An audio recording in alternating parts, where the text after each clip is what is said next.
And our session this morning is going to be discussing just how women entrepreneurs are putting wellness first in their business, and also how they are building successful businesses that are providing a host of wellness services and products to the people who need them. I'd like to introduce a gorgeous woman, and I know she's an entrepreneur at heart. Do a virtual clap and welcome onto our platform, Dr. Lesego Ramezi. If there are 20 people in a room, out of the 20, probably 15 of those would have a mental health condition in their lifetime. So these numbers are quite staggering.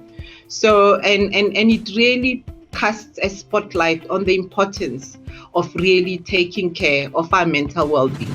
Self-care is the ultimate expression of self-love.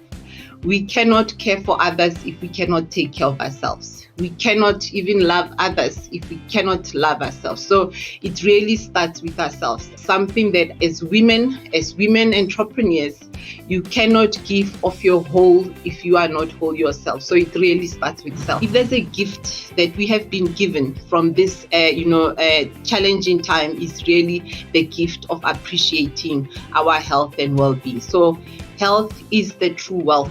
Kathy Mann is a stress expert and author of the books Harnessing Stress and Avoiding Burnout. Now, with COVID and lockdown and everything that's happened, we have felt really out of control. I have certainly, and I'm sure that's the same for many people. So journaling, just expressing those feelings, is a very good thing to do. And my practice that I do every day, I take an A4 page and I just journal, and I just write all the petty and silly things like, why won't my kids just brush their teeth when I tell them? And my husband, doesn't he see that I'm struggling? And all these petty things. I just journal it down for one A4 page a day, and then I can get on with my day without those thoughts kind of clouding the rest of my day. Dr. Ashika, you are up first. It was how to deal with the highs, the lows, and all the uncertainty in business and life right now. And please share with us more on that article.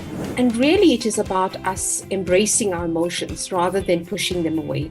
And very much Dr. Lesego spoke about this as well, about mindfulness, how we sometimes what we do is we bottle our emotions, we want to push them away.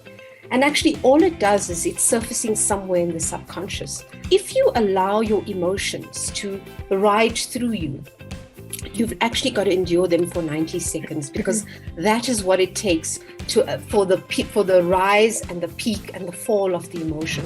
Anyway, women entrepreneurs are now much more conscious of the importance of looking after their own health and that of their employees. As women entrepreneurs and women who are in the wellness space, I have found a lot of employers are trying by all means to keep their employees, in a better mental state. And that is so critical. We found a lot of employers, the CEOs, being able to understand and be more feel what another person is experiencing, and, placing themselves in that person's or in the employee's situation. Rushina, I want to ask you this question. You are a pharmacy owner and at the frontline of wellness information and advice for customers in your communities. Have you changed the way that you engage and communicate with your customers on the subject of wellness during these challenging times with COVID? It's definitely changed your mindset. I think every individual would now prioritize wellness. It's changed the conversation where when patients tend to walk in, they've refocused and realigned what they need to prioritize. And you get them come in talking to you about stress levels, or what can they do, or how could we assist to improve their health and well-being.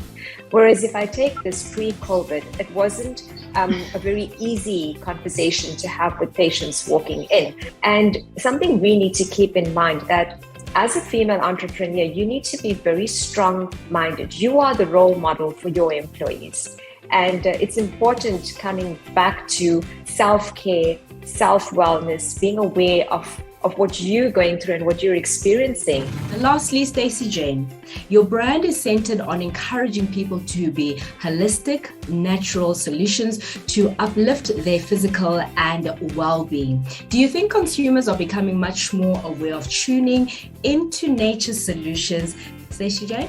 Globally, we see an increase in demand for personal care products containing African botanicals, which shows the opportunities that South African brands have to spread out globally. Make your wellness a priority in your life, your business, your family. I love you. Until we see you next time, and God bless you. Mwah!